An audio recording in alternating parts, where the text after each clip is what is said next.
Hey guys, what is up? It's Dusty here, and welcome back to another crypto video. And my question of today is, how long have you known about XRP? Put it down below in the comment section, and I just want to quickly say thank you all for always pressing the like button and actually subscribing. We are almost at 75,000 subscribers and it is unimaginable. Just wanted to quickly say a thank you, and let's dive right into the news. Starting it off, the digital asset investor just shared a little bit of a clip from Barrett Garlinghouse, which I found rather interesting. And since you guys all know, I cannot show you the sound or listen to you, whatever, the sound directly. I can do it though by putting my sound in my headphones really high and putting that one in front of my microphone. Talk about dedication. The strength we're coming from, look at how do we strategically grow the business and look at deals, look at investments, even potentially acquisitions in the coming months. We think we can take advantage of the position we're in. And this, in my opinion, is already a very important little clip to start our day off, because we're literally talking here about Ripple's next steps. Now, I don't know exactly what video this is from, if this was just posted like today, yesterday, or actually a couple of days ago, a couple of weeks ago, or something like that. I'm not quite sure, as I do watch a lot of Ripple videos, but hey, you can't watch them all, and I can certainly not watch them always the same day or the day afterwards, but if it's out there, the full video, I'm going to definitely find it and check everything out. I could have even seen it before, and it's just something we're reminded of today again. Point being, he is talking about some acquisitions and actually basically the future. By the way, I think, is this an XRP pillow or is it just a V type of shape? I would say this is an XRP pillow as well, huh? Is this a virtual background or a real one as well? I'm not too sure. Point being, he's talking about the future of Ripple in a very positive sense. And one thing I always like to remind people of is this whole ordeal about Ripple being kind of dragged down by the lawsuit is actually quite untrue. The only part about Ripple that's being dragged down, I would say, is in the aspect of XRP and XRP sales. Because if we're talking about Ripple partnerships, well, they've still gotten themselves, let's say, 20 partnerships ever since the lawsuit came in, just like 6 weeks ago or so. So that's not the case. And most partnerships that they've already handled here have it somewhere in their contract that if XRP were to be deemed a security, then they would resolve it in some way, shape, or form. It was even with the Tetragon investment in Ripple, where that was already predefined basically when they did the investment. From that perspective, I also do believe that they can just really freely think about the future, as everything that's happening now was already partially planned by Ripple, and they also know whatever happens to this lawsuit, regardless of the outcome right now, Ripple will grow. Because, as we said before, if the US doesn't want the innovation, if the US doesn't want to house Ripple, they will move. And will that be annoying for you as investors? Yes, definitely so, because you can either not buy it officially anymore, or they need to come up with some ruling or way in which you can actually still keep on purchasing it.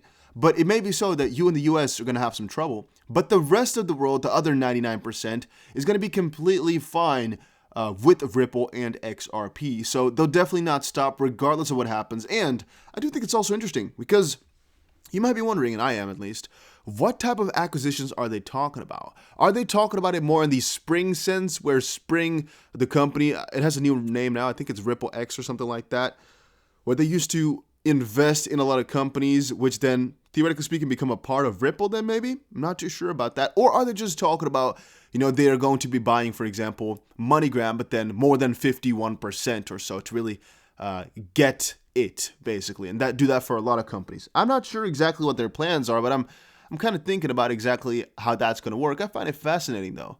The idea that Ripple is still moving forward, even though they got one of the most important crypto lawsuits on top of their head, it's something that keeps me going as well.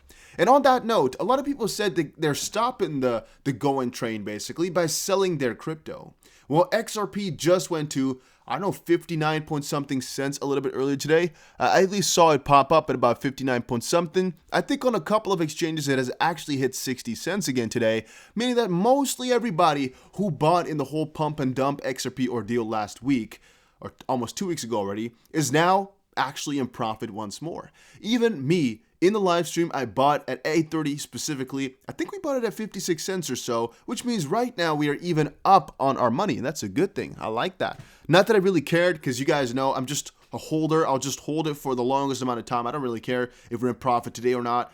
But it's still nice to see that our bet paid off. And I even said then, it's most likely a stupid idea to buy now, but in the end it will be fine. And that's exactly how it turned out to be. It was a pretty stupid bet because you could have bought at least 50% or so lower. But in the end, it was a fine bet because right now we are again at break even. So if I did not like my position, I could just cash out right now, get my cash back, and be a happy man. So yeah, in the end, it didn't really matter too much. Then Cardano has over 100 commercial projects in the pipeline, says Hoskinson. I was just now talking about Ripple's Spring, right? And how they got quite a lot of plans and how Ripple has quite a lot of plans.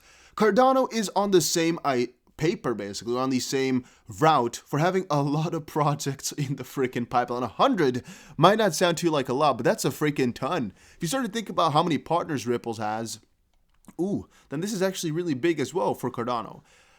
These interested parties aren't limited to DeFi protocols either, and crypto projects exclusively, as Hoskinson went also on to state. We have Fortune 500 interest, and we have government interest. The government part we've already seen a couple of times before, and I believe that their African movement here is another big part of their whole attraction, basically, why a lot of people are really liking Cardano right now, because they're doing something kind of out of the ordinary, something that a lot of others are not doing as we speak.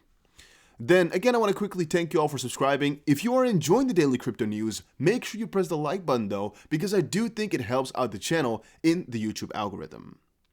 Then I saw this article, Tesla invested billions in Bitcoin, but that may not be the biggest crypto news. And at first, I wanted to cover exactly why it is most likely the biggest news, but then I read the article and I noticed they actually just wanted to phrase it differently, but the point is still the same. They're basically talking, and logically speaking, we're basically talking about Tesla themselves investing billions. 1.5 billion is not actually a really big thing.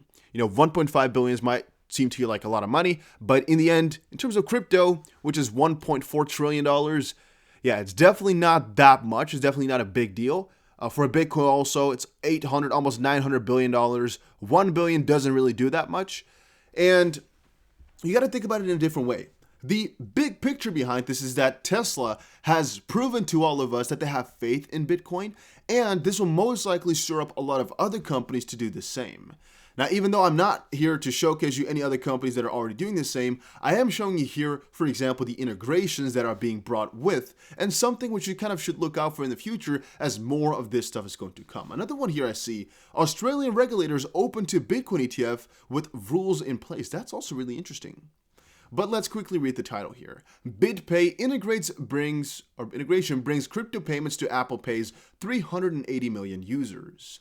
BitPay prepaid MasterCard users can now connect with Apple Pay for purchases, which basically means the whole circle is coming around.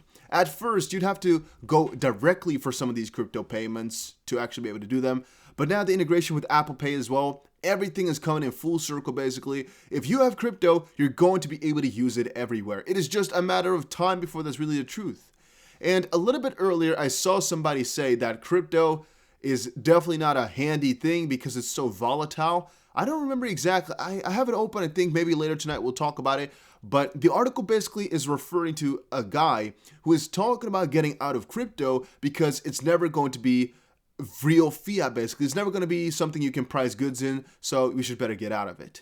And a lot of other people were really mocking him for it, saying, well, that's a bad reason to get out of crypto if you can't buy goods with it. But it's also interesting to me that you can actually do that. There's just a fiat connection needed to make this all profitable. But a lot of people are in profit on their crypto, so purchasing groceries right now don't have to be deemed in crypto, basically. They can be written down there in fiat, and you can just quickly transfer the crypto over to fiat when trying to purchase. That's not a bad thing. It might not be the direct use case, but in another way it actually is, right? It's literally the direct use case for an indirect thing. That's the way I'm going to see it.